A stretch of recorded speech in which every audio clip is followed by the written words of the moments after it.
Welcome back to Xylem learning. നിങ്ങളുടെ സ്വന്തം Arunima miss ആണ്.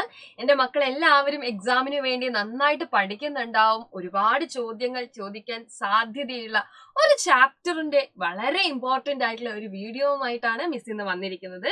എപ്പോഴും 4ാം ക്ലാസ്സിലെ മക്കൾ ഒരു അല്പം ടഫ് ആണ് എന്ന് പറയുന്ന ചാപ്റ്റർ ആണ് ആസ് സ്റ്റോൺ ആസ് വിൻഡ് എന്ന് പറഞ്ഞാൽ കല്ലായി കാറ്റായി.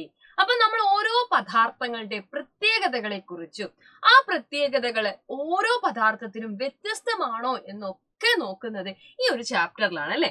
അപ്പൊ നമ്മൾ അതിൽ വളരെ ഇമ്പോർട്ടന്റ് ആയിട്ടുള്ള 3 ആളുകളെ കുറിച്ച് പഠിക്കുന്നുണ്ടായിരുന്നു. ആരൊക്കെ ആ 3 ആളുകൾ എന്ന് പറയുന്നത്?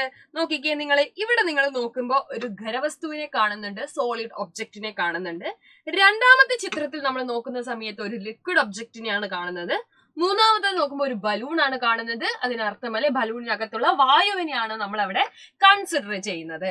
അപ്പൊ ഈ 3 ആളുകളെ നോക്കുമ്പോ അല്ലെ, വായു എന്ന് പറയുന്നത് എന്താണ്? വാതകമാണ്.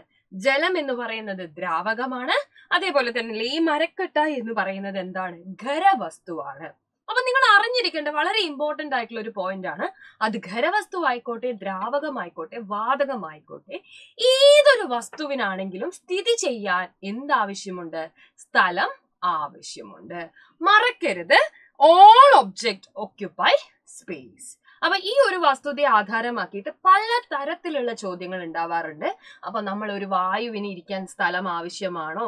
എന്തുകൊണ്ടാണ് ഒരു കുപ്പിക്കകത്ത് അല്ലെങ്കിൽ ഒരു ഗ്ലാസ് ടംബ്ലറിനകത്ത് നമ്മൾ ഒരു പേപ്പർ കുത്തിത്തിരുകി വെച്ചതിന് ശേഷം, അതായത് മുഴുവൻ കുത്തിത്തിരിക്കുന്നില്ല, ഒരു പകുതിയോളം കുത്തിത്തിരികിയതിനു ശേഷം നമ്മൾ വെള്ളത്തിലേക്ക് നമ്മൾ ഇങ്ങനെ കമഴ്ത്തി വെക്കുന്ന സമയത്ത് കുപ്പിക്കുള്ളിനകത്തുള്ള ഈ കടലാസ് നനയുന്നില്ല? ഇങ്ങനെയൊക്കെ ചോദ്യം വരാറുണ്ട് അല്ലെ. അപ്പൊ അതിന്റെ ഒക്കെ ഉത്തരം എന്താണ്? അതായത് നമ്മൾ ഈ പറയുന്ന ഗ്ലാസ് ഒരു വെള്ളത്തിനുള്ളിലേക്ക് വെക്കുന്ന സമയത്ത് എന്താ സംഭവിക്കുന്നത്? നമ്മുടെ കടലാസിനും വെള്ളത്തിനും ഇടയിൽ ആരിപ്പുണ്ട്? വായു ഇരിപ്പുണ്ട്. അതുകൊണ്ട് തന്നെ നമുക്ക് പറയാം എന്താണ്? വായു അവിടെ പ്രസന്റ് ആയതുകൊണ്ടാണ്, വായുവുള്ളത് കൊണ്ടാണ് ആ കടലാസ് നനയാതിരുന്നതെന്ന്. അപ്പൊ ഈ ഒരു പോയിന്റ് മക്കളെ ഇമ്പോർട്ടന്റ് ആയിട്ട് പഠിച്ചു വെക്കണം.